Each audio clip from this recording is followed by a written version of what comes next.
Bonjour, c'est Daria. Prenons ces quelques minutes pour plonger dans la parole de Dieu. Lisons Colossiens 3, verset 13. Supportez-vous les uns les autres et pardonnez-vous si quelqu'un a un reproche à faire à un autre. Le Seigneur vous a pardonné, agissez comme lui. Colossiens 3 nous parle de la différence de notre ancienne vie et de la nouvelle vie avec Jésus. Parce que oui, quand on devient chrétien, on devient une nouvelle créature et on laisse l'ancienne vie derrière nous, comme on changerait son vieux vêtement pour enfiler son nouveau vêtement. Parce qu'avec Jésus, il y a un avant-après. Quelle a été ta vie avant Jésus? Tu t'en souviens? C'était radicalement différent d'avec ta nouvelle vie en Jésus. Jésus nous dit même que l'on est passé de la mort à la vie. Pourquoi alors parfois on a l'impression que les choses ne changent pas? Pourquoi on est confronté aux mêmes épreuves et injustices? Pourquoi on est confronté aux mêmes tentations qu'avant? Car nous avons notre part à faire. Oui, nous sommes passés de la mort à la vie. Oui, nous avons tout reçu de Jésus et nous sommes devenus enfants de Dieu. Mais Jésus nous dit quelque chose de très clair dans Colossiens 3. Il nous demande de faire mourir ce qui vient de la terre.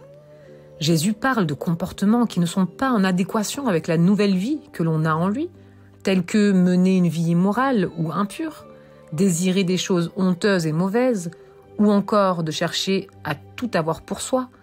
Il nous demande de rejeter tout cela, la colère, la violence, la méchanceté et les insultes. Jésus nous demande de ne plus nous mentir les uns aux autres. C'est comme si nous devenions une nouvelle personne avec un nouveau vêtement. Il y a marqué dans le verset 10 que cette nouvelle personne se renouvelle sans cesse et qu'elle ressemble de plus en plus à son Créateur. C'est ainsi que l'on pourra connaître Dieu pleinement. Waouh, quelle promesse! Dieu nous a choisis. Il veut qu'on soit à lui et il nous aime. En sachant tout ça, Paul nous exhorte à avoir un cœur doux, patient, plein de tendresse, simple et plein de pitié. Ainsi que de nous supporter les uns les autres et surtout de nous pardonner mutuellement. Car le Seigneur nous a pardonnés. Paul nous dit d'agir comme lui. Parce que nous sommes cette nouvelle personne, parce que nous sommes aimés et pardonnés, parce que l'ancien nous est mort et le nouveau nous est bien vivant, nous pouvons agir différemment. Paul nous explique l'importance de comprendre que les deux vies ne peuvent pas se mélanger. C'est-à-dire que l'on ne peut pas continuer à vivre comme avant lorsqu'on marche sans Jésus, une fois qu'on a donné sa vie à Jésus. Toutes ces choses que l'on ferait peut-être sans gêne avant n'est plus possible dans la nouvelle vie car cela n'est pas cohérent. Alors voilà, je veux t'encourager aujourd'hui avec ce verset du jour, que notre nouvelle nature soit visible, que l'on soit ces chrétiens qui ressemblent de plus en plus à son Créateur. Le pardon en fait partie. Il n'y a pas de dérogation spéciale pour le pardon. Ok Seigneur pour tout le reste, mais le pardon, non, je ne pardonnerai jamais ce que l'on m'a fait.